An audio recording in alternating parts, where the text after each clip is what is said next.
All right, and we have a good crowd. Thank you all for joining us. Well, we're 2 minutes in, so why don't we get started with introductions? I am Ted Murguia. I've been a college counselor at ESM Prep for 5 years and have two daughters that are now launched and have been through this process a couple times, actually graduate school as well. Sosan? Good morning, everybody. My name is Sosan Madanat. I am new to the ESM family, but have been working as a mentor and counselor for quite some time. I myself obviously went through the college process, but did so on my own, and then went through the same for graduate school. I'm a licensed attorney as well. And so my goal is to really help other folks navigate the process. And Ted and I are here to talk about that with you all today. And we're very excited. Indeed. Well, so we're going to have a conversation about this. Like I said, the Q&A is open. So anytime you want to pop something in there, we can interrupt and answer questions.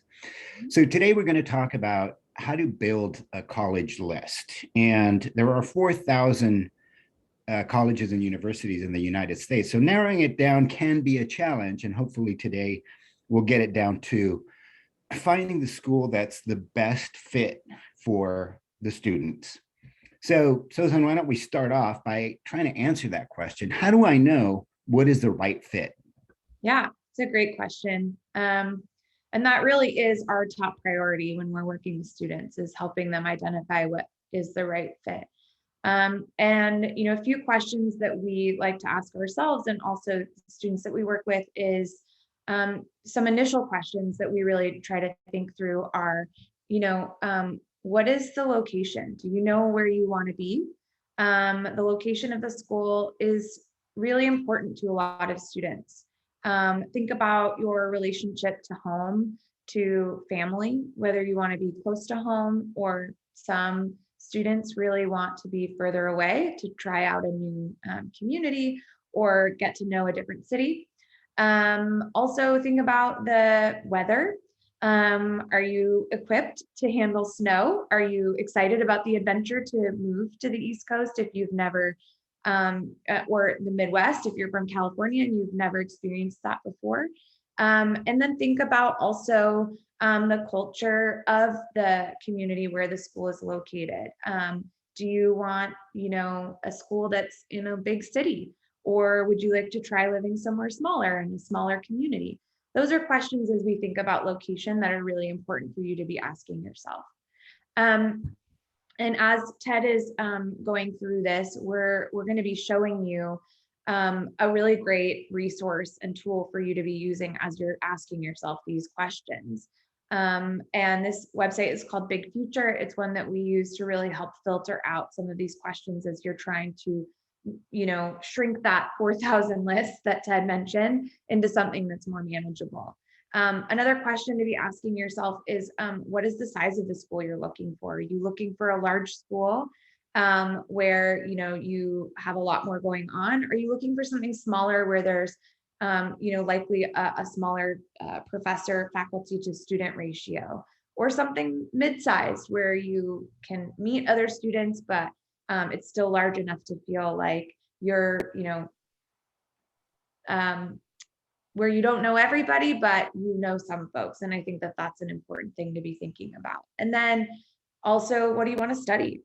Some students really know that they want to do, let's say, environmental science or business management, and you're able to filter through those questions on sites like Big Future. But it also means that it helps you identify and focus in on specific schools that have majors in that area in that field of study that you're interested in. And then the other question is, what's the campus culture like? Do they have Greek life? What is the school spirit like? Are sports a really big part of the campus culture? I myself went to UC Santa Cruz. Greek life was not a really big part of the school, and that actually was something that I liked about it. But for some students, that's really important. And then think about sports and clubs. So those are things to be thinking about as well. Ted, do you have anything else that you would add to that? No, that's a really good list. Ultimately, of course, the trick is to help students identify what things are important to them. Right. And that is often the biggest challenge, is to figure out, a student in high school trying to figure out, okay, so I have no idea what college life is going to be like. I don't know what's important, but it takes time, but we can figure it out. So I agree. for me, what I usually do is start with the basics, as you saw I was doing on that website, which are things like just location, and location generally connected to weather, size, and major, if there's interesting. Notice that I chose business. That narrows it down really quickly. So as I was taught, as Sosan was talking, and I was filtering through it, I got it down to 21 colleges on the West Coast that had a business major, that were mid-size. So now we're down to 21. That's a much more manageable number. So, Susan, the trick is, I showed one, but what resources do you like to use as a counselor? Yeah, it's a really good question. There are a lot of resources out there, and I think that can generally be pretty overwhelming for folks. And so we have put together a resource guide, which we'll be sharing with everyone that's on the call. And if you're working with an ESM counselor already, you may have seen this. It is our college resource guide, and I'm going to pull that up here so folks have an opportunity to take a look at what this looks like. But in starting the process, we like to use a few different resources. And this is the college resource guide that we've put together at ESM, really trying to help students find the best fit school. And a few of my favorites are, the big future that Ted just showed you. Niche is another really, really great tool to help filter out schools based on major. You can get student reviews, really honest student reviews, which is really important to help learn about what the students have to say, what current students have to say. I think, really starting with the school website is a really great tool to learn more about the school and how they promote themselves and what they're communicating to potential students. And like we said, big future, niche, college navigator is a really great one. College insight, there are quite a few of these. And like I said, we'll be sharing these with you, but each of these are general, resources. But there are also some that we've put together for virtual campus tours and videos. This was particularly important during the pandemic, as most students weren't able to go take a look at the campus themselves. But I will say equally as valuable now, even when things are open again, for students who can't maybe travel across the country to go tour a school, but still want to know what it looks like. And then for those that are thinking about, scholarships and financial aid, those are just as important as well, to be thinking about what schools offer and providing you with tools to see what it looks like. And then comparing different schools. Let's say that you are trying to pick between two different schools. These data tools that compare the schools with one another are really great. And then the other thing I would say is your personal network. I mean, that's an incredible resource, whether it is your friends and family or your ESM counselor, asking them what their experience has been like, or what they know of the school that you might be considering, especially because they know you well, right? They know you the best. I think they're the ones that might be able to tell you whether a school would be a good fit for you based on your personality and your interests. So I would add to that, Please. college counselor at in your high school is actually very, very important part of this process. So a couple of things for those of you that are sophomores and juniors and parents of those. Your college counselor has access to, at most schools, have some sort of resource that they use to manage the process of applying to colleges. The college counselor is responsible for writing a recommendation for the student, for making sure that the teacher recommendations get to the schools, for making sure that the school profile gets to all the colleges, and for making sure the transcript gets to the college. So they need software to help them manage that. And the fun part about that is that while they use the software will track who's applying where and who gets in where and who gets rejected where. One of the criteria that you need to figure out is am I likely to get in or not? So I'm going to share my screen again and show you scattergrams that the software has. There are two pretty popular ones, actually three. One is called, this one is for SCORE. And if you can see at the very top here, SCORE is spelled SCOIR. And in that, you have these scattergrams that show along the left here is the SAT scores, along the right is the ACT scores. And then the horizontal axis is the GPA. What's really good about this is that the GPA is calculated exactly the same for everybody that's on this chart and in the same school. So this is really the record of a high school, all the students that applied to Boston University, whether they got in or not. So in this one, obviously up to the right, very high test scores, very high GPAs. Most people don't get in except for that one. What happened to that poor person? And then as you go, these lines are very, very helpful in terms of understanding where's the average. So this is the 50% average line, and this is the 25th percentile line. So if you land somewhere out here, this is going to be a reach school. And if you land somewhere up here, this is going to be a likely school.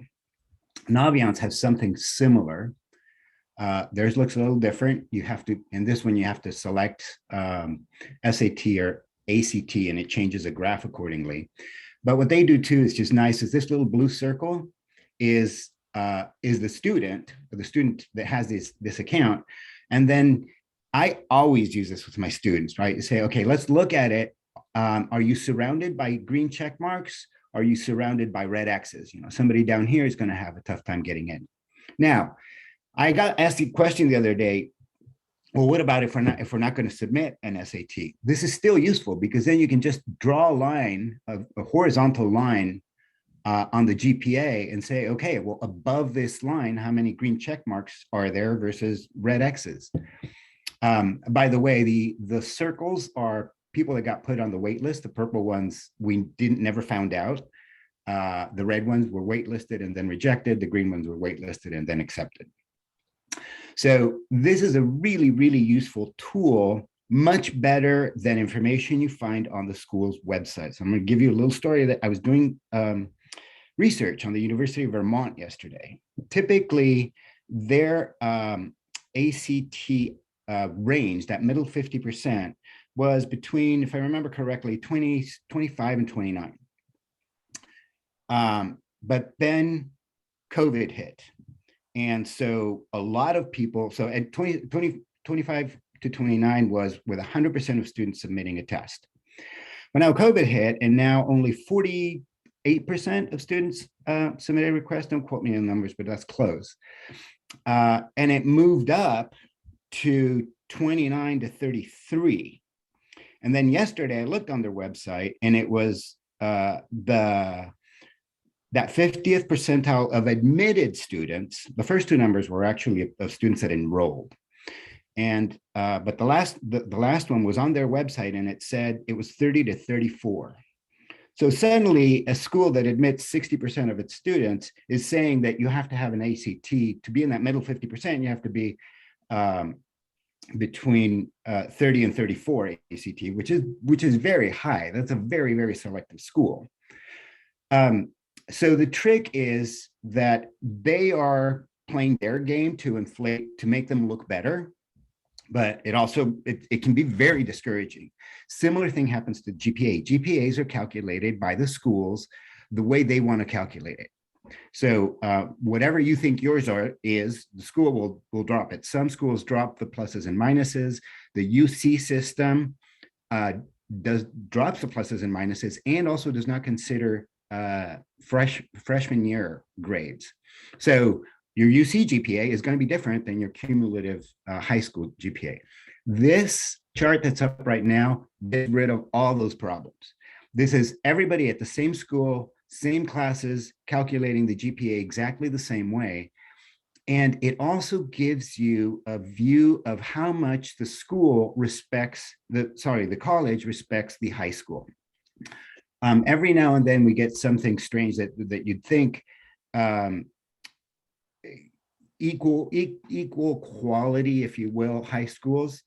One will get a whole bunch of people into Stanford and the other one zero for years. And that's often because something happened. One of the reasons that can happen is because the school allowed a few students to apply early decision and then they reneged. And so then the college looks at it and says, well, if they're going to keep doing that, we're just not going to offer admission to those folks. So again, looking at these scattergrams, you get information like that, and it's really, really useful. So to get this back to where I started, you got to talk to the college counselor. SCORE and Naviance are the two most common ones. Kickstart is also around. And usually, college counselors give accounts to juniors sometime in the fall semester. But you can also go in and ask if you can look at it early if you're going to look at the colleges now. So that's all that software, really, really useful. And talk to your counselor about it. The other reason to go talk to the counselor is that the college counselor arranges presentations by the colleges at many, many high schools, or there's a regional presentation and the college counselor will know. Those are starting right now. So all the admissions officers for most colleges are hitting the road right now to go visit the regions. They're assigned by region. Typically somebody will have California and the South, and usually goes by state. It's their job to go to visit the high schools and get to understand the high school and how it works and how hard it is. Things like how many APs do they offer. And in that visit, they'll give a presentation. It is always open to seniors, but at many high schools, that presentation is also open to juniors and sometimes even sophomores. So the trick is to go talk to the college counselor right now, literally this week as school is starting, or next week, and ask, can I go? And then find out how you sign up for those and plan on attending. In fact, that's exactly why we're doing this webinar right now, because a lot of juniors don't start thinking about it till next semester, and then they missed all the meetings. These presentations go from now till more or less the end of October, when everybody then goes back home and starts reading early applications. So what's also really, really interesting is that these admissions officers that do the presentation are responsible for the high school. So they are the first readers of the application. And if the application goes to committee, then that person is the advocate for the students from that high school. So it's a really, really good idea to get to know those people now. And also, as you're going through this process, right now, we're going to put together your first list, right? And then you're going to dig in and do more and more research. Obviously, those admissions officers are a great resource to answer questions about the college. I was going to say, I think that's a really good point. In thinking about the schools that you're starting with, right? Most students start with schools that they've heard of, right? Family, friends that have gone, family members, people in their community. And that talking to the counselors or the admissions officers is a great way to help narrow down the list, or to ask very specific questions that you wouldn't otherwise be able to learn about just based on your online research. So it's an incredible tool. They really are a wonderful resource for you to start, honing in on whether or not a school that you've heard about is actually a school that you want to go to or apply to. Exactly. So then the question is, well, how do I start deciding, right? And I tell all my students, any reason is okay to reject a school or to accept a school. We're starting with 4,000.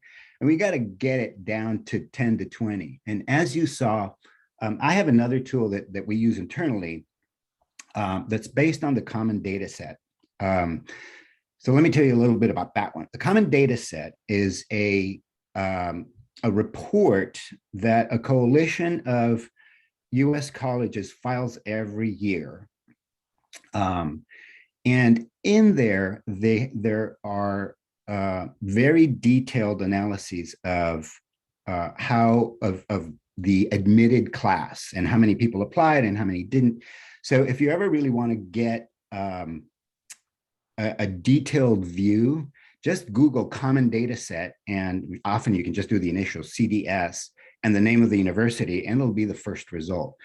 Generally, it's a PDF document, super, super helpful in terms of getting detailed in data from the school.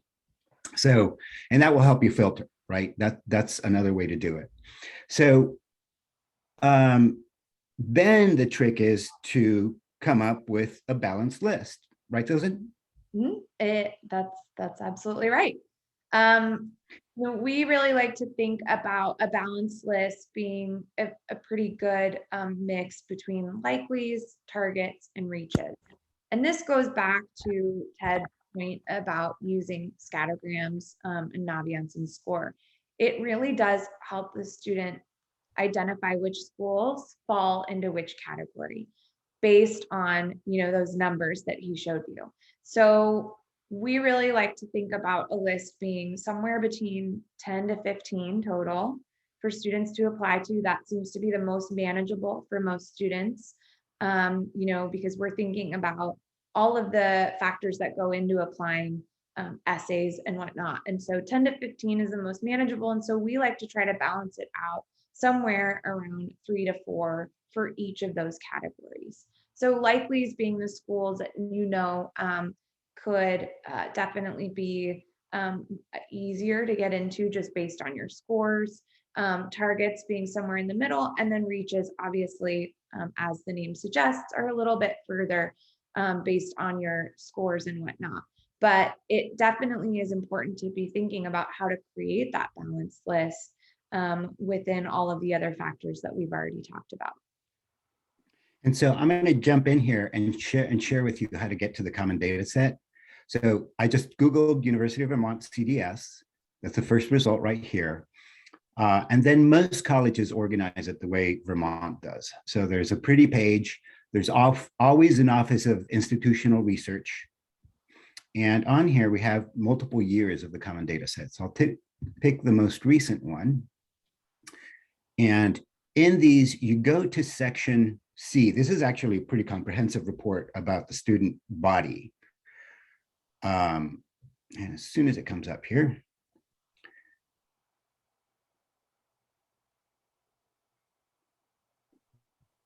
okay, so we go to section C. This is B. As this renders slowly.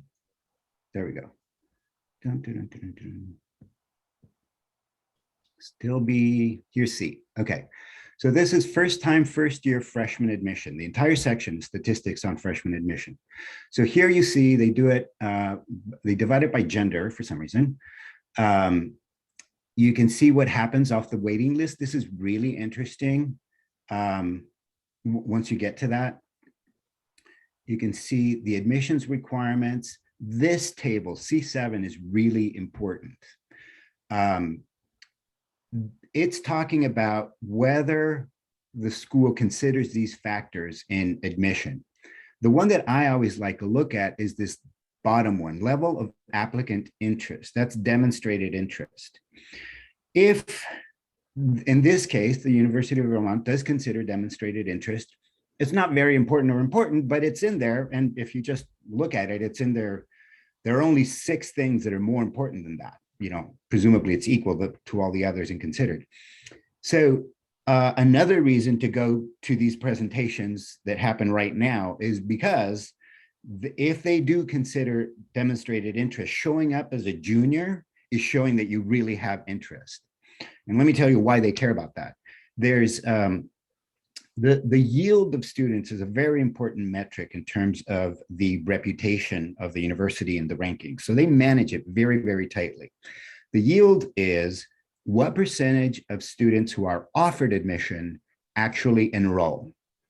So if they track demonstrated interest, what they're trying to figure out there is, if we offer you admission, are you going to come? Or did you just apply at the last minute because you wanted to add one more school. So you can look at the common data set for that kind of information. It's really helpful. They also give you the breakdown of SATs and ACTs, scores, I mean. So, so interesting. Here's what I was talking about earlier. This is the University of Vermont. So they used to require it. Now it's only, okay, I wasn't off by much, 48.1%. Submitted a score. And of course, you only submit a score if it's a good score. So it really is going up. And so now they had the ACT composite. It got from 29 to 33. Sorry, it's off by one on that one. Oh, no, that's right. And then on the website, they say 30 to 34. So this information can be very, very useful to get some sort of sense of that category of, is it a likely, a target, or a reach? So I'll stop sharing that. And there we go. One other thing I wanted to add, Sosan, and was the research on the likelies. It's fairly easy and it's very fun to talk about those reach schools, right? Everybody's heard of them, the Ivies, everybody's on it, and it would be fun to go. But it's one of those, while you do have to do research to answer the questions, like the prompts that say, the prompts for essays that say, why do you want to come to our school? What are you going to do here? I think it's very likely that if you get into Stanford, you're going to go because it's Stanford or Harvard, right? So a lot of research isn't required for those, but at the other end of the spectrum, and that's where I always start with my students, research the likelies, because think of this scenario, right?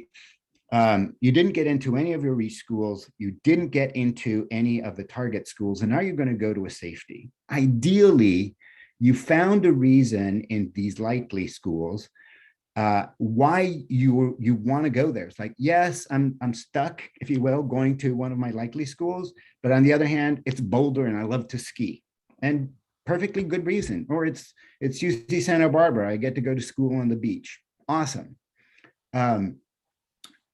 Try to find a reason for that, because the scenario where that happens is disappointing, right? Everybody's disappointed. We did all this work to apply to all these wonderful schools, and we ended up getting into the one that, well, I kind of knew I was going to get into anyway. So the trick is to say yes and. So I had one student last year only applied to really Ivy Leagues in Stanford, a very, very bright kid, but didn't get in. His safety was University of Washington. And he lived in Washington State, and he was very interested in computer science. Well, the thing with going to UW is that it's in Seattle, and your summer jobs as a coder are going to be at Microsoft and Amazon and those very cool companies. And it turns out that UW has a very good computer science program as well. So he was perfectly happy to stay close to home and go to school. And then he knew he was going to get great jobs. So he's headed to UW this year. So I just really want to encourage everybody to spend more time doing research on that group of likely schools and find a reason why it's going to work out.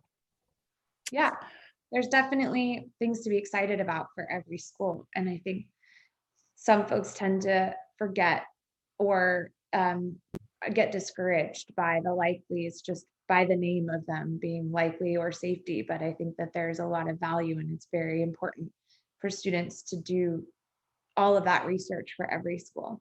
I agree.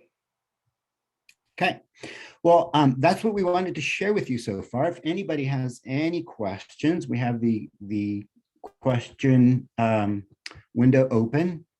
Please go ahead, and we'll give it a couple minutes here and see if we covered everything, or you have something else that you'd like us to talk about. Looks pretty quiet so far. In fact, maybe that we must have been brilliant. Very thorough.